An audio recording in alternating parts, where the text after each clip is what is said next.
ilahi anta masuri wa ridha matlubhi atini muhammadaka wa ma'rifataka. 2 tahun yang lalu kira-kira ada seorang berkebangsaan Palestina bernama Dr. Abdurrahman Jamal Yusuf. Beliau tinggal di Gaza dan beliau punya yayasan yang bernama Darul Quran was Sunnah. Belasan tahun beliau jalankan yayasan Darul Quran was Sunnah ini. Saat beliau silaturahmi ke Badan Amil Zakat Nasional dan saya masih aktif di sana, beliau menyampaikan, alhamdulillah lebih dari 40.000 orang Gaza hafal Quran secara sempurna 30 juz di bawah tangan beliau sendiri. Bahkan beberapa tahun belakangan Allah kasih beliau formula di bulan musim panas anak-anak sekolah di Gaza, bulan Mei, bulan Juni, anak-anak Gaza ribuan jumlahnya pesantren kilat di yayasan beliau selama 2 bulan setiap hari menghafal 5 lembar dan insya Allah selama 2 bulan hafal 30 juz. Prestasi yang memukau, mengingat Gaza dalam kondisi perang sampai sekarang, meskipun sudah merdeka tapi tetap saja perang terus berlangsung. 60 tahun lebih, listrik kadang-kadang sering kali padam, air bersih selalu tidak dialirkan oleh Israel, embargo ekonomi dan banyak sekali penderitaan mereka. Itu membuat semua peserta diskusi di Badan Zakat Nasional bertanya pada saya, Ustaz, tolong tanya itu kepada Dr. Abdurrahman, kok bisa rakyat Gaza dalam kondisi hidup carut-marut begitu masih semangat dan menyempatkan diri untuk menghafal Al-Quran? Pertanyaan itu, ikhwan sekalian, Ustaz sampaikan kepada Dr. Abdurrahman. Maka begitu saya tanya, dokter, ini kawan-kawan nanya, kok bisa rakyat Gaza dalam kondisi carut-marut peperangan sampai 60 tahun lebih masih menyempatkan diri menghafal Quran? Dr. Abdurrahman bukannya jawab dengan tatapan itu, beliau senyum, beliau malah balik nanya. Beliau ngomong begini, Ustaz, tadinya saya malah mau nanya, kok bisa muslimin Indonesia tidak perang, tidak menghafal Quran? Kalau masuk akal bagi Dr. Abdurrahman Jamal Yusuf, masuk akal. Ada orang di belahan bumi manapun juga tidak perang, tidak menghafal Quran, nggak masuk akal. Kalau itu ceritanya Dr. Abdurrahman, sekarang saya sampaikan pengalaman orang Indonesia. Sahabat saya namanya Bayu Gautama. 2010 rahmati Allah Subhanahu wa taala, Gaza kembali digempur oleh Israel. Muslimin seluruh dunia marah. Nggak ada yang komandoin, nggak ada yang nyuruh, maka tiba-tiba tergalang dana kemanusiaan untuk muslimin di Gaza. Belasan organisasi berangkat ke sana, termasuk ISPA, termasuk ACT, termasuk Basnas, dan banyak lagi lembaga kemanusiaan. Tapi tahun itu Husni Mubarak masih berkuasa hingga perbatasan yang paling dekat untuk akses ke Gaza lewat kota Aris dari Mesir. Perbatasan ditutup oleh pemerintah Mesir hingga berpekan-pekan, berminggu-minggu. Itu lembaga-lembaga kemanusiaan dari Indonesia yang bisa masuk. Allah entah dari mana Allah kasih Bayu bersama kawan-kawan ini bisa masuk, mungkin dari terowongan bawah tanah. Para pemandunya mengatakan kepada Bayu dan kawan-kawan, kalian adalah orang Indonesia yang pertama kali menginjakin kaki di Gaza. Orang Gaza sering dengar orang-orang Indonesia, Muslim Indonesia adalah Muslim yang populasi terbesar di dunia, dan mereka bangga dengan saudara-saudaranya yang ada di Indonesia. Tapi orang Gaza belum pernah tahu orang Indonesia kayak gimana, karena belum pernah lihat. Jadi waktu Bayu sama kawan-kawannya jalan, sore itu Ustaz kami lagi jalan di perkampungan Gaza, orang-orang Gaza itu duduk di emperan rumah mereka sambil natap dengan tajam itu. Mungkin di benak mereka mengira ini orang mana ini, ganteng enggak, jelek enggak, tinggi enggak, pendek enggak, putih enggak, hitam enggak, ini pasti orang gangga. Maka tatapan mereka tajam, Ustaz. Bayu sama kawan-kawan menyadari itu, maka mereka mulai Nebar pesona dengan ucap salam, dia begini sambil mengucap Assalamualaikum. Anehnya Ustaz, kami mengucap salam tidak seorang pun muslimin Gaza balas salam kami. Saya nggak ngerti itu kenapa. Gak lama ada seorang laki-laki datang mengambil bayu sambil bergegas dengan catatan tajam. Dia ngomong gini, "Are you Muslim? Apakah kamu itu Muslim?" Oh ngerti bayu, pantas saja salam ini dijawab. Mungkin mereka kira kami bukan Muslim. Sambil senyum bayu mengatakan, "Ya saya Muslim," kata bayu. "Oke, show me, tunjukkan padaku. Please read Quran," kata dia. Maka bayu senyum. Subhanallah, segitunya orang Gaza pengen tahu kita Muslim sejati atau bukan. Saya turunin Ustaz backpack saya keluarin mushaf. Begitu mushaf ada di tangan, belum lagi saya baca, orang Gaza itu ngomong gini, no. Don't read from mushaf, read what you memorize. Jangan baca dari mushaf Al-Quran, baca apa yang kamu hafal. Subhanallah kalimat. Untung aja Ustaz, kata Bayu, berminggu-minggu saya di perbatasan, saya kerjaan yang murojaah, ngulang-ngulangi hafalan saya. Saat itu sambil senyum saya mengatakan, "Oke, I will read surat As-Saff." Saya akan baca surat As-Saff. Ini orang-orang yang ada di Lembor pasti sudah hafal semua surat As-Saff kan? Ini senyum juga hafal belum? Anda yang menerima rahmati Allah. Orang Gaza mengatakan, "Oke, please show me." Maka Bayu mulai baca. A'udzu billahi minasy syaithanir rajim. Bismillahirrahmanirrahim. Sabbaha lillahi ma fis samawati wa ma fil ardh wa huwal azizul hakim. Ya ayyuhallazina amanu lima takununa ma la taf'alun. Kabura makatan 'indallahi an takunu ma la taf'alun. Ayat 3. Bayu baca ayat 4. Kemudian ayat kelima, "Wa sallallahu alaihi Allah." Begitu sampai ayat kelima, "Wa sallallahu alaihi Allah." Itu kan suara As-Saff, ayatnya lumayan panjang-panjang tuh. Menurut Bayu baca 5 ayat cukup barangkali. Maka kemudian Bayu ngomongin Shadaqallahul Azim. Orang Gaza gitu begitu dengar saya Shadaqallahul Azim, tangan begini Ustaz, matanya tatapan tajam sambil ngomong, "No, please don't stop. Read till the end." Jangan baca sampai ayat 5, baca sampai habis katanya. Subhanallah, Bayu senyum. Untung aja hafalan saya masih kuat Ustaz. Maka kemudian diterusin sama Bayu hingga akhir ayat ke-14 itu. Begitu Bayu ngomong fasbahu zahirin. Maka begitu Bayu ngomong kalimat terakhir itu orang Gaza Ustaz langsung dia turun tangannya, dia buka tangannya, dia peluk saya dengan erat. Subhanallah, di telinga saya dia ngomong, "Oh, you are my brother." Rupanya ikhlas segala rahmati Allah tak masuk akal. Yang ngomong gak cuma Dr. Abdul Rahman yang orang Gaza. Bayu cerita pada saya, hari itu saya telah dapat pelajaran Ustaz, bagi rakyat Gaza gak masuk akal ada Muslim dimanapun juga tidak pernah saya sempat hafal Quran. Al-Quran, Pak Dr. Abdul Rahman bilang pada saya, karena kami menghafal Quran Ustaz, itu adalah senjata yang paling ampuh untuk mengalahkan Israel.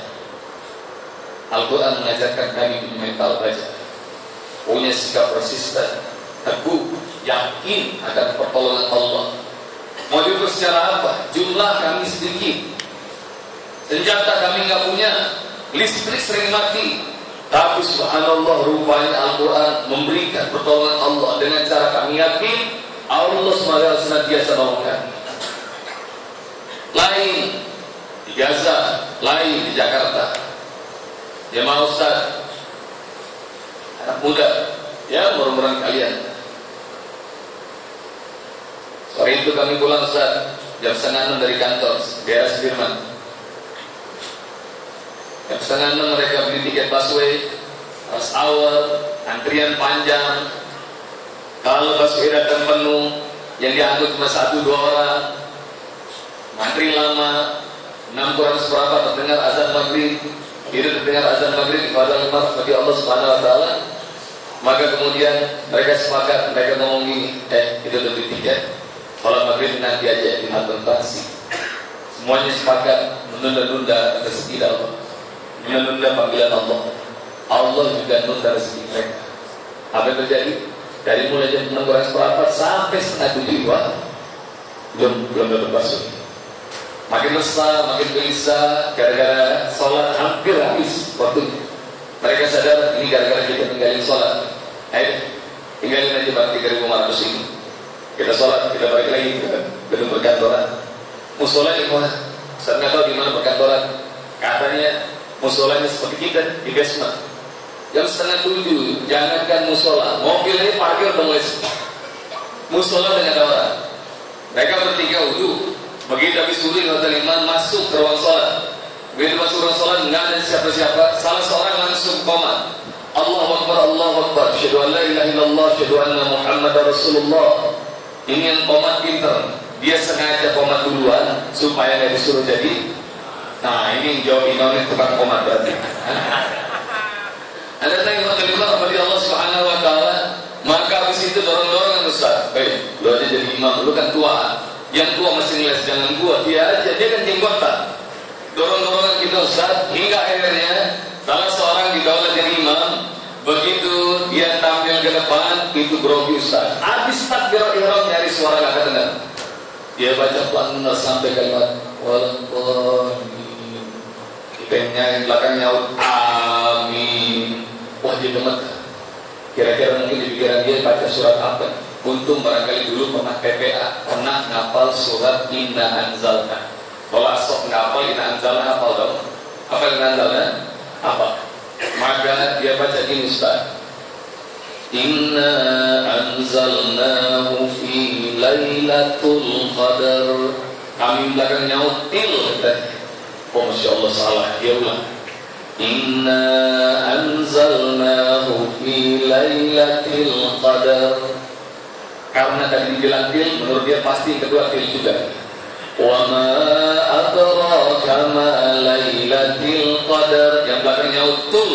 Masya Allah tadi gua ngomong tul dibilang til. Sekarang gua ngomong til dibilang tul. Maka dia ulang lagi. Wa ma adraka ma lailatul qadar. Dia berhenti lama. Anda tahu nggak kenapa berhenti lama? Mungkin dia panik Ustaz. 3 kali ketemu lagi nih, jangan sampai salah 3 kali. Dia pikir ini Lailatul Lailatul. Bingung dia Ustaz, lama nggak bunyi, tapi rupanya dia nggak bisa akal. Dia baca kencang, tapi dia gantung Ustaz. Berharap kita nyambung. Lailat, yang belakang jadi banget dia nggak nyambung. Lailat. Sampai berkali-kali dia ngomong lailat kita ngeri nyaut. Dia kesel, dia nengok belakang. Woi, sekarang gua petil nih.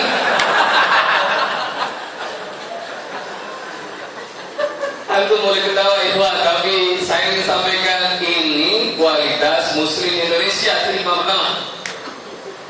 Imam pertama Muslim Indonesia. Ini bukan omong kosong, risetnya Departemen Agama. 74% Muslimin Indonesia buta huruf Al-Quran, gak bisa baca Quran. Mungkin juga kalau kita gilir Al-Quran suruh keliling gitu, insya Allah banyak sendetnya daripada lancar. Bila jadi lihat tuh, ini kualitas kita terhadap Quran. Yang kedua yang puas kepada Allah Subhanahu Wa Taala, saya sampaikan kepada antum semua bahwa kalau dari sekarang gimana kedua ya, kalau antum terima forward BBM, nulis status FB tentang hati-hati ada Quran palsu, nggak usah di forward. Kenapa? Enggak mungkin ada Quran palsu. Yang jamin Allah sudah. Dalam surah 15 ayat 9, Inna nazzalna dzikra wa inna lahu lahafizun. Kami yang turunkan Al-Quran, kami sendiri akan jaganya, kata Allah. Jangankan ada surat-surat yang baru kata ditambah-tambah. Ada satu kalimat berubah saja kita semua muslimin tahu. Jangan satu kalimat, ada satu kata dihapus saja, kita semua ngerti. Jangan satu kata, ada huruf berubah atau harokat ganti seperti tul sama til, kita semua tahu. Dan Al-Quran satu-satunya buku di dunia yang precise, detail, dihafal oleh manusia. Bahkan sampai titiknya, harokatnya, hurufnya, katanya, bahkan kalimatnya, semuanya Allah jaga bagi Allah. Jaga bagaimana? Antum semua. Ada muslimin yang menjaganya 30 juz dalam dirinya. Ada yang beberapa juz. ada yang cuma beberapa surat, atau hanya beberapa ayat doang. Kalau sholat subuh bacanya qul ya qulhu, zuhur qul ya qulhu, asar qul ya qulhu. Begitu maghrib, malaikat wakil tempat-tempat mati. Menurut dia tadi pakai surat apa nih? Karena gue udah tahu pasti qul ya qulhu. Itu pun alhamdulillah. Itu pengalaman orang-orang yang datang ke Ustaz tentang dahsyatnya Al-Quran, hafal Quran dahsyat luar biasa. Kalau sekarang Ustaz ingin kasih tahu kantor, ini ngaji udah jam berapa? Sampai jam 1. Udah jam berapa bukan? 20 menit lagi. 4-5 tahun yang lalu Allah kasih sakit saya vertigo. Kalau berdiri rasanya muter, pengen jatuh, pengen demam. Datang beberapa dokter, jangankan sembuh. Dokter semuanya beda-beda semua dia saya. Berminggu-minggu wajah ke perut, mata sering menunjuk, saking pusingnya. Maka kemudian karena udah nggak ngajar lama, seorang ibu jemaah nanya, Ustaz bagaimana kabarnya? Masih begini Bu, apa penyebab vertigonya Ustaz? Nggak tahu nih dokter semuanya beda-beda. Ustaz boleh nggak saya saran? Saya pernah vertigo dan kemudian ditangani oleh seorang profesor di RSCM. Kalau Ustaz berkenan saya telepon sekarang ya, kita berappointment. Oh silakan, ditelepon ya depan saya. Begitu telepon, Prof, saya punya Ustaz nih, punya guru, beliau vertigo gini. Kapan bisa ketemuan? Oh hari Selasa aja Bu. Maka hari Selasa ini maksud saya, istri saya berangkat ketemu profesor ini. Nggak seperti rumah sakit yang lain ya, dokter yang lain, kepala saya di scan segala macam. Itu profesor santai sekali. Ustaz kita tes darah aja ya, ada darah telat. Nggak belum ngambil tindakan apapun juga. Hasil lab darah itu keluar, maka nanti yang berdoa kepada Allah Subhanahu Wa Taala, profesor langsung bilangin, oh udah ketahuan Ustaz, saya tahu apa penyebab vertigo. Apa Prof? Triglycerid Ustaz. Kenapa Prof? Orang batas maksimalnya 150 Ustaz. Ustaz top berapa? Hampir 4 kali lipat, 550. Apa penyebabnya? Oh Ustaz pasti di mana-mana dipraktir makan enak sama jemaah. Saya bilang, iya Prof boleh tahu, bisa tahu Ustaz yang banyak sama sepi order bisa kelihatan dari postur tubuh Prof. Ustaz nggak usah pakai medication, nggak usah pakai obat-obatan. Ustaz siap nantang makan nggak? Karena pengen sembuh. Saya bilang siap. Apa yang dipantang? Saya ngomong gitu. Karbohidrat semuanya nggak boleh Ustaz. Siap. Apa itu? Nasi nggak boleh Ustaz. Siap. Ubi nggak boleh Ustaz. Siap. Singkong nggak boleh, siap. Jagung nggak boleh, keju nggak boleh, siap. Kentang nggak boleh, siap. Daging-dagingan nggak boleh, Ustaz. Daging apa aja? Daging sapi nggak boleh, oke. Ayam nggak boleh, bebek nggak boleh, ikan nggak boleh. Dia sebut semua jenis daging, siap. Goreng-gorengan nggak boleh, Ustaz. Tempe nggak boleh, bakwan nggak boleh, tahu nggak boleh, siap. Yang manis-manis, teh manis nggak boleh. Kopi nggak boleh, susu nggak boleh, semuanya disebut. Siap. Santan nggak boleh, siap. Tapi rupanya dia nyebut 20 item lebih. Lama-lama ngomong siap, saya mikir nggak, sebentar Prof. Kenapa Ustaz? Itu segala-galanya yang saya makan kagak boleh semua. Lalu yang saya makan apa? Oh kalau Ustaz mau sembuh, makannya hanya 2 jenis. Apa? Sayur sama buah.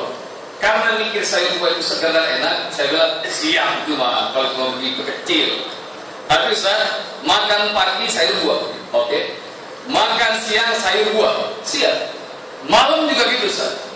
Saya pikir pasti enak. Anda tahu begitu saya dijalanin baru sehari 2 hari, itu kalau makan nasi kan suka nambah.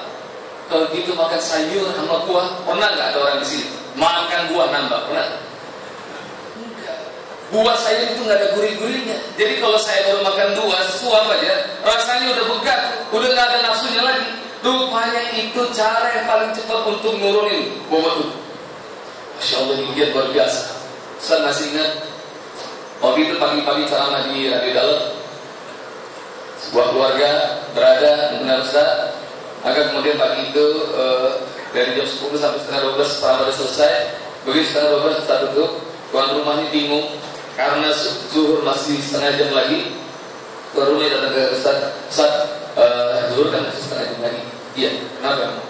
Ini saya katanya masakan sudah siap Ustaz, boleh nggak makan dulu nanti kita sholat zuhur? Oh boleh, silakan. Ayo Ustaz duduk kan. Maka karena saya di kami menuju meja prasmanan. Begitu saya menuju prasmanan, saya lihat ada kakek yang paling tua, paling sepuh di antara keluarga. Saya sampai, Pak, temenin saya yuk. Kakek itu berdiri. Maka kemudian kita jalan dia sampai meja prasmanan. Saya ambil piring, saya bersih pakai tisu, saya kasih ke kakek. Ayo Pak dulu. Enggak, Ustaz dulu. Enggak, sunahnya untuk makan tetap aja. Yang tua dulu. Bapak ambil. Itu kakek itu ngambil, saya orang kedua. Nasi putih diambil, nasi goreng diambil, bukan. Daging sapi diambil, ayam diambil, ikan diambil, telur diambil, pempek diambil, tahu diambil, gudeg, sayur, sop segala macam diambil. Itu semua prasmanan nggak dilewat, di sendok semua. Sementara ini anak muda yang banyak penyakitnya, nasi putih, nasi coklat, nasi goreng lewat. Kemudian daging segala macam lewat, goreng-gorengan semuanya lewat, telur lewat, segala macam lewat. Apa yang saya ambil? Yang diambil di ujung buah sama sayur. Maka subhanallah, itu piring cuma seperempat doang sih. Di mana kakek itu duduk, Ustaz pengen jadi teman ngobrol tiga makan, saya samperin. Tadi itu saya samperin, saat saya taruh piring di sisinya, Masya Allah saya lihat tuh piring itu kakek muncul.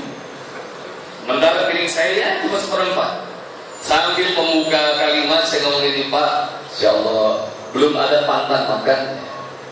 Itu kakek yang jawab, Alhamdulillah Ustaz, Allah kasih saya sehat walafiat. Memang usia Bapak berapa? Saya tanya.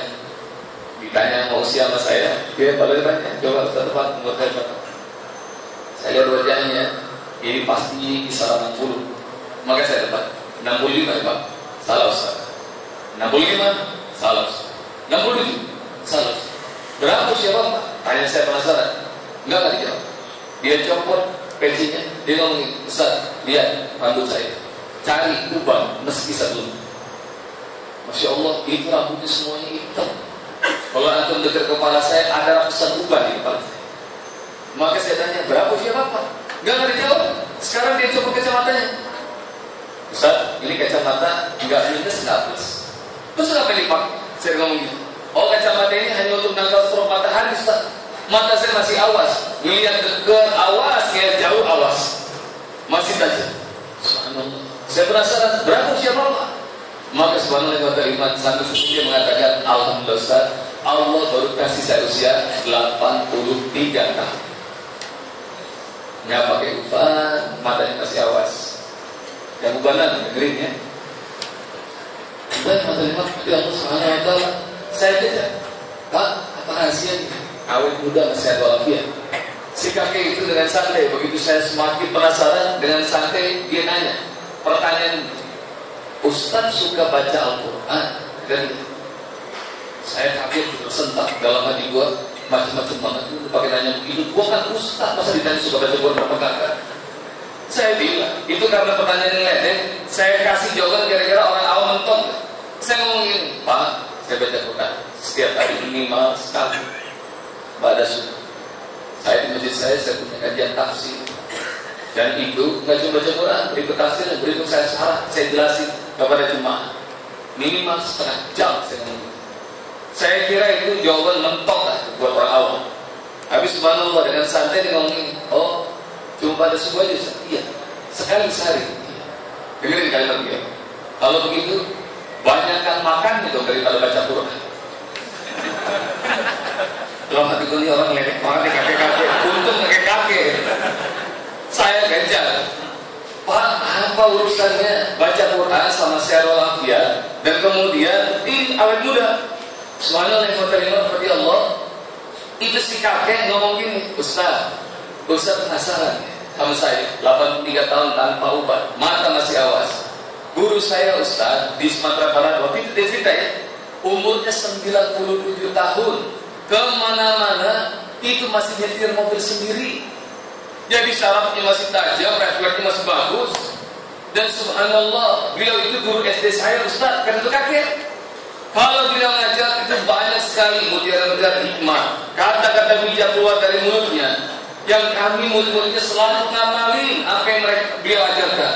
Salah satu ajaran beliau adalah, beliau sering ngomong gini, sering diulang-ulang sama beliau, anak-anakku, kalian jangan melulu baca dari kiri ke kanan. Mulai sekarang perbanyaklah baca dari kanan ke kiri. Ngerti nggak kira-kira? Banyak baca. Itu ada terima ya Allah, ya Allah. Ini pertanyaan saya belasan tahun. Saya tahu ayatnya surat 12 ayat 2. Inna anzalnahu Qur'anan Arabiyyah la'allakum taqilun. Sungguh kami turunkan Al-Quran ini dengan bahasa Arab agar kalian takilun, berakal, agar kalian cerdas, agar kalian pintar, agar kalian sehat. Jadi Al-Quran itu membuat Anda pintar, membuat Anda jenius.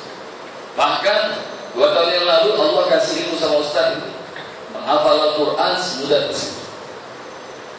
Ustaz boleh cerita di sini? Teknik menghafal Quran seperti boleh di sini. Oke, semuanya jawab ya, tanya Ustaz. Kita samakan sejarah yang kita baca. Waktu pertama kali terima wahyu, Rasulullah SAW bertemu Jibril di gua apa yang tahu? Gua Hira. Waktu ketemu Jibril pertama kali, Rasulullah SAW senang atau ketakutan? Jawab. Takut. Kata Jibril, bacalah. Jawaban Rasul, saya tidak bisa baca. Baca, kata Jibril. Saya tidak bisa baca. Apa yang dilakukan Jibril? Jibril peluk Rasulullah. Maka begitu dipeluk, Rasul semakin ketakutan. Jibril membacakan Iqra bismi rabbikal ladzi khalaq. Khalaqal insana min 'alaq. Iqra wa rabbukal akram. Allazi 'allama bil qalam. 'Allamal insana ma lam ya'lam. Rasul takut, menggigil. Habis dibaca 5 ayat, maka Rasulullah dilepas. Itu Gua Hira di puncaknya Jabal Nur. Turun dari gunung Jabal Nur itu, kira-kira Rasulullah jalan santai atau lari berdiri-diri? Jawab. Lari berdiri-diri. Sampai di rumah Rasul teriak-teriak, mengatakan, Zamiluni, Zamiluni. Selimuti aku, selimuti aku. Rasul menggigil. Maka Khadijah kemudian menyelimutinya, menenangkan Rasul. Beberapa saat setelah tenang, maka Khadijah kemudian bertanya, apa yang kau lihat? Jawaban Rasul kira-kira, makhluk menakutkan. Apa yang dia sampaikan? Maka saat itu Rasulullah membacakan 5 ayat tadi. Tanpa sadar, dalam kondisi takut, dalam kondisi menggigil, dalam kondisi lari berdiri-diri, rupanya Rasulullah hafal langsung 5 ayat. Jadi kira-kira pakai otak enggak? Rupanya ada cara menghafal yang tidak pakai otak. Ada cara menghafal yang tidak pakai otak. Kayak gimana tuh Ustaz? Ustaz mau dialog kemana? Antum semua tolong jawab ya. Ada yang tahu, ada yang kenal Lady Di? Tahu Lady Di? Tahu? Lady Di pernah menikah dengan pangeran siapa? Pangeran Charles. Suaranya keras, nggak dengar nih. Pangeran Charles dari kerajaan mana? Kerajaan Inggris. Punya anak berapa dari Pangeran Charles? 2. Ada yang tahu siapa nama anaknya? William Henry. Oke, Ustaz mau nanya, tahu nggak peristiwa kematian Lady Di gara-gara kejadian apa? Kecelakaan. Kecelakaan pesawat, kereta, bis atau apa? Mobil. Itu kecelakaan terjadi dalam sebuah apa? Terowongan. Ada yang tahu terowongannya di kota apa? Paris. Oke, katanya penyebab kejadian kematiannya Lady Di gara-gara dikejar sama siapa? Paparazzi. Waktu dikejar paparazzi, kemudian mobil masuk terowongan, boom, tabrakan. Di dalam mobil, Lady Di itu bersama suaminya atau cowok lain? Nama cowok lain. Siapa nama cowok lain itu tahu? Dari Al-Faid. Subhanallah. Antum hafal luar biasa. Ustaz mau nanya nih, siapa yang nyuruh antum ngafalin? Antum pernah ngafalin nggak? Jadi antum bisa jawab belasan pertanyaan Ustaz dengan begitu detil. Sampai-sampai banyak dalam seminar Ustaz dan radio Ustaz, orang ada yang tahu mobil yang dinaikin Lady Di, ada yang tahu. Di sini ada yang tahu nggak? Nah itu tahu itu. Antum tahu? Oke, sekarang pertanyaan terberat. Siapa yang tahu tanggal, bulan, tahun kematian Lady Di? Ada yang tahu? Tahunnya aja, tahunnya. Ada yang tahu? Saya kasih tahu. 31 Agustus tahun 97. 97 ke 2013 berapa tahun? Berapa tahun?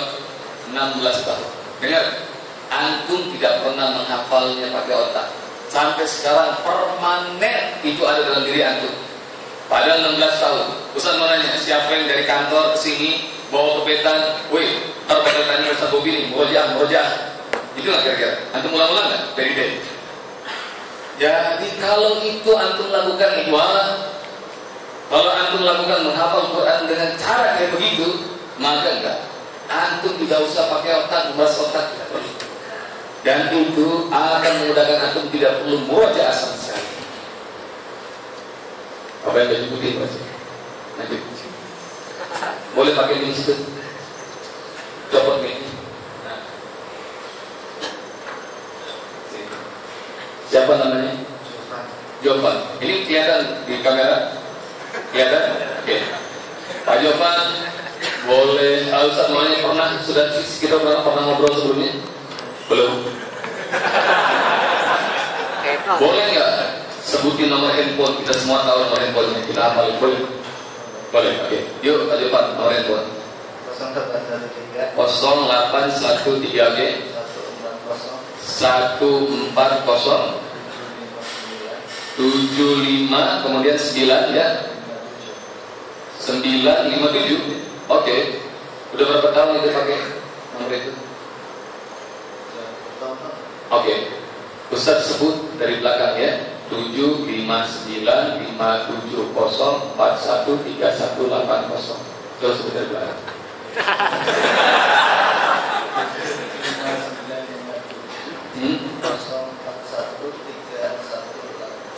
Hancur ya. Silakan dari Pak. Betul. Kalau sambil pikirin kalau udah bisa sampai sini ya ke depan ya. Jadi yang tunda yang terima, Ustaz ini sudah Ustaz sebarkan. Lebih dari 50.000 orang sudah ikutan training Ustaz. Bahkan sampai di Brisbane, sampai Canberra, Sydney, Hong Kong, Ustaz sudah sebarkan. Dan kawan-kawan PPI di sana mengatakan, Masya Allah Ustaz, kita belajar sampai PhD guru besar di sini pengen jadi orang pintar, orang cerdas. Rupanya ilmu kejeniusan itu ada di kampung kita sendiri. Jadi yang tentu yang menerima bagi Allah Subhanahu Wa Taala 0813 14 075 kemudian 9 5 digit. Seperti itu. Udah, benar. Oke. Sekarang Ustaz masih pengen tahu ilmu lebih dasar lagi. Siapa yang mau BlackBerry atau mau pulpen? Ada yang mau pulpen? BlackBerry? Oke, pulpen. Sini. Anda duduk di sini, ambil yang baju hitam nih. Pakai ini ya. Anda siapa namanya? Yuda. Duduk di sini Yuda. Ustaz akan dudukkan sama Yuda. Ini Mas harusnya siapa namanya?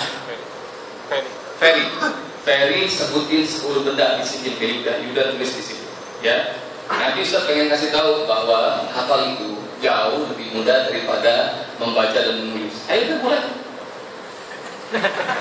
Jadi bagi antum semua, Ustaz menanya, mana lebih mudah, membaca atau menghafal? Jawab. Baca. Mana lebih mudah, menghafal atau menulis? Jawab. Mirip. Rupanya kepada lima bagi Allah, Rasulullah SAW dibuat sama oleh Allah Subhanahu Wa Taala umumnya bisa baca, bisa tulis. Bagi Rasul dan para sahabat, menghafal itu jauh lebih mudah daripada baca dan menulis. Saya ulang. Bagi Rasul dan para sahabat, menghafal itu jauh lebih mudah daripada membaca dan menulis. Maksudnya Ustaz, Al-Quran itu saya menanya, tahun berapa Al-Quran itu ditulis? Tahun 25 Hijriah. Belasan tahun setelah Rasulullah meninggal. Waktu Utsman dan para sahabat yang lain, udah 10. Waktu Utsman dan para sahabat yang lain itu menuliskan Al-Quran, mereka bingung, huruf waw, fa, qaf, nggak ada beda. Jangankan harokat, jangankan tanda baca, jangankan itu waqaf, titik aja mereka nggak bisa bedain. Jim, ha, kha, nggak ada beda. Dal, zal, nggak ada beda. Ta, sa, ba, ya, nun, nggak ada beda. Jadi rupanya bagi Rasul dan para sahabat menghafal itu jauh lebih mudah daripada membaca dan menulis. Yuda, udah 10. Yuda di situ. Pegang ini. Yuk, bawa catatan. Yuda akan bacakan, Ustaz mau tantang semua yang ada di landmark ini. Siapa yang bisa cepat-cepatan ngapal lawan Ustaz. Satu Yuda apa? Pegang di dekat ini ya. Satu apa? Al-Quran. Satu Al-Quran, 2 meja. Al-Quran meja, 3 buku. Al-Quran meja kemudian buku, oke? Kursi. Buku kemudian kursi. Mikrofon. Kursi kemudian mikrofon, oke? Handphone. 5 mikrofon kemudian handphone, 6 laptop. Handphone kemudian laptop, 7 kipas kemudian laptop, kemudian kipas angin, ya, karpet, kipas angin, kemudian karpet, 9 speaker, karpet, dan kemudian speaker. Yuda periksa, Ustaz akan sebut dari 10 ke 1. Pegang linknya ya. Speaker, kemudian karpet, kemudian kipas angin, kemudian laptop, kemudian handphone, mikrofon, kemudian kursi, kemudian buku, kemudian meja dan Al-Quran. Betul? Sekarang dari 1 ke 10. Hanya perlu sekali dengan Anda langsung ditulis 1 sampai 10. Jadi ya, Al-Quran, meja, buku, kursi, mikrofon, handphone, kemudian laptop, kemudian kipas angin, kemudian karpet, kemudian speaker. Betul? Ya. 0813140595. Hah?